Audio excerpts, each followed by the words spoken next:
ఒక రాజు, రాణి, బిడ్డలు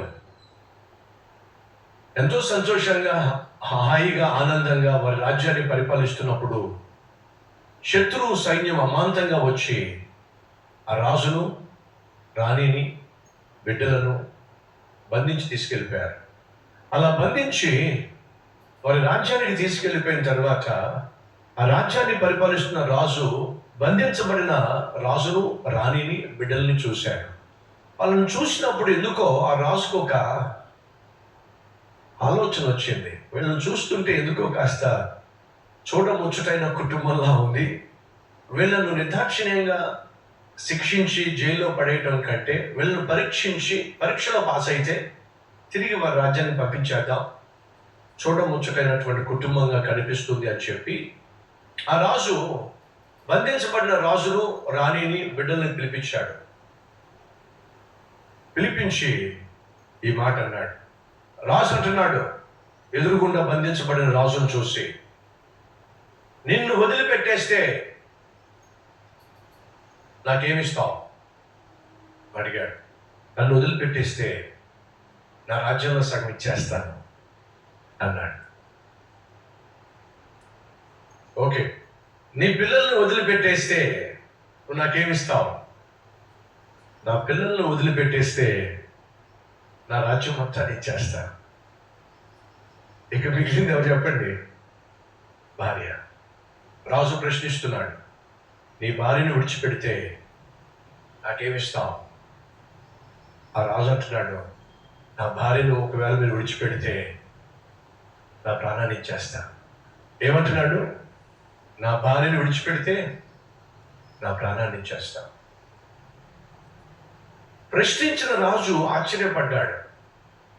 నిన్ను విడిచిపెడితే రాజ్యంలో సగం ఇస్తానన్నావు, నీ బిడ్డలను విడిచిపెడితే నీ రాజ్యాన్ని ఇచ్చేస్తానన్నావు, నీ రాజ్యం కంటే నీ బిడ్డలు ఎక్కువ ప్రేమించావు, నీకంటే నీ భార్యను ఎక్కువగా ప్రేమించావు. నీలాంటి వాడు నిర్దాక్షిణ్యంగా చంపబడ్డం ధర్మం కాదు. నీకు కుటుంబ విలువ ఏమిటో తెలుసు. నీ బిడ్డలను ప్రేమించావు, కానీ అంతకంటే ఎక్కువగా నీ భార్యను ప్రేమించావు. నువ్వు బ్రతకాలి, వెళ్ళు, నీ రాజ్యానికి వెళ్ళి హ్యాపీగా నువ్వు నీ రాజ్యాన్ని పరిపాలించు అని పంపించేశాడు. అమ్మ సహోదరులు, మీకు అర్థమైందా? ఏమర్థమైంది చెప్పమంటారు? వాళ్ళకి ఏమర్థమైందో చెప్పమంటారా? అలాంటి భర్త నాకు దొరికితే ఎంత బాగుండేది. అంతే కదమ్మా, మీకు అర్థమైంది? ఆ భర్త ఏమంటున్నాడు?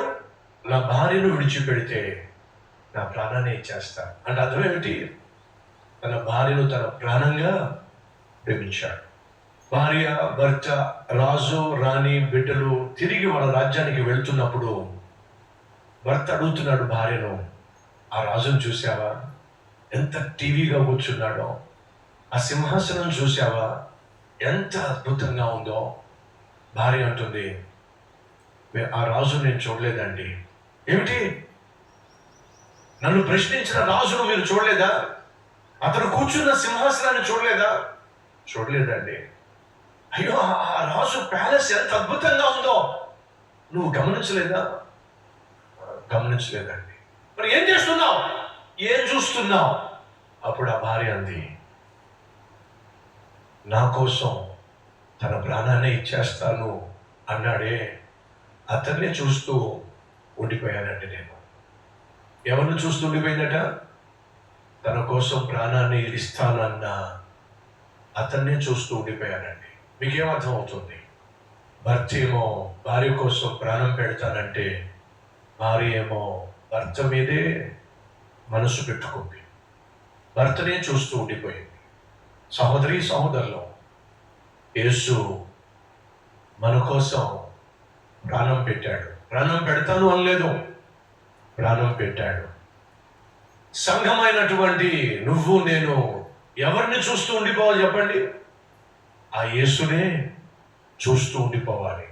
ఆయన మన కోసం ప్రాణం పెట్టాడు కాబట్టి ఆయన ప్రియమైనటువంటి వధువైనటువంటి మనము విశ్వాసమునకు ఖర్చయిన క్రీస్తునే చూస్తూ ఈ లోకంలో ముందుకు సాగాలి.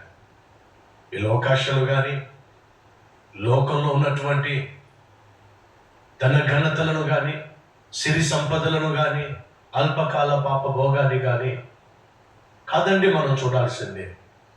క్రీస్తేమో నీకోసం ప్రాణం పెడతానన్నాడు. సంఘమైన నువ్వేమో ఆ క్రీస్తునే చూస్తూ ఉండాలి. అదేవిధంగా సోదరుడా, నీ భార్య కోసం ప్రాణం పెట్టేవాడిగా నువ్వు ఉండాలి. నీ మనస్సు నీ భార్య పైన ఉండాలి. అలాగే సహోదరిలో ప్రాణం పెట్టేటటువంటి నీ భర్త మీదే నీ కళ్ళు ఉండాలి, నీ చూపులు ఉండాలి. అలా కాకుండా పరాయి స్త్రీ మీద వ్యామోహం నీలో ఉండి పరాయి పురుషుని మీద వ్యామోహం నువ్వు కలిగి ఉన్నట్లయితే నీ కుటుంబం కట్టబడ్డ సాధ్యము కానే కాదు. ఆ భర్త అంటున్నాడు, నా భార్యను విడిచిపెట్టేస్తే నా ప్రాణం ఇచ్చేస్తాను.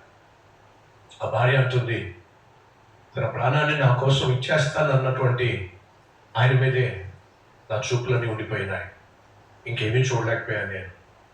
ఇటువంటి తత్వము, వ్యక్తిత్వము మనము కలిగి ఉంటే మన కుటుంబం కట్టబడుతుంది.